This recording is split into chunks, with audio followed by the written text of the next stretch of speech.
जिले में चले जाओ, घरों के ऊपर से 11,000 की लाइन जारी है। हर महीने सैकड़ों लोगों की जान जिलों में जाती है, सरकार कोई संज्ञान नहीं लेती। आज तमाम तरह से कानून व्यवस्था ठप हो गई है।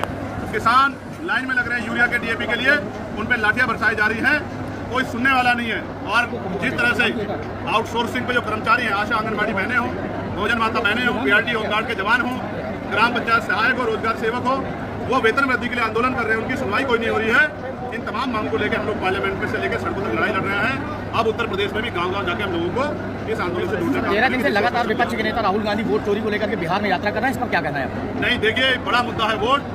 बाबा साहब ने तो जब वोट का अधिकार दिलाया था तो कहा था कि आज मैंने रानी का पेट चीर दिया है, अब राजा बैलेट बॉक्स से तैयार होगा, आपकी वोट से तैयार होगा। वोट को लेकर लोगों के अंदर बड़ा गुस्सा है। किसी भी प्रकार का अगर वोट पे सवाल खड़ा होता है, जनता में आक्रोश होता है। पहले EVM को लेकर कितने सवाल खड़े हुए हैं और अब वोट की चोरी पे सवाल खड़े हो रहे हैं। जिस बात को आज उठा रहे हैं, हम तो पिछले 1.5 साल से उसी बात को लेकर गांव-गांव जा रहे हैं कि अपनी वोट की रक्षा करो। और इसीलिए हमने सिर्फ समस्या नहीं बोली, हमने उसके समाधान के लिए वोट रक्षक 4 वोट रक्षक जो है एक वार्ड में बनाने का निर्णय लिया है और पार्टी उस पर तेजी से काम भी कर रही है। PM मोदी के चीन को दौरे को लेकर आप किस नजरिए से देखें?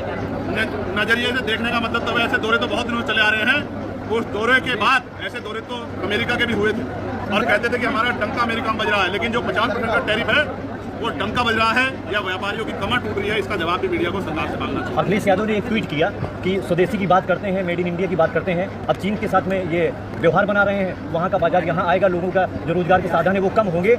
इस पर मेरा कहना है कि सरकार कहती थी कि आत्मनिर्भर बनो, स्वदेशी मॉडल अपनाओ, तो अब वो स्वदेशी मॉडल कहाँ चला गया है?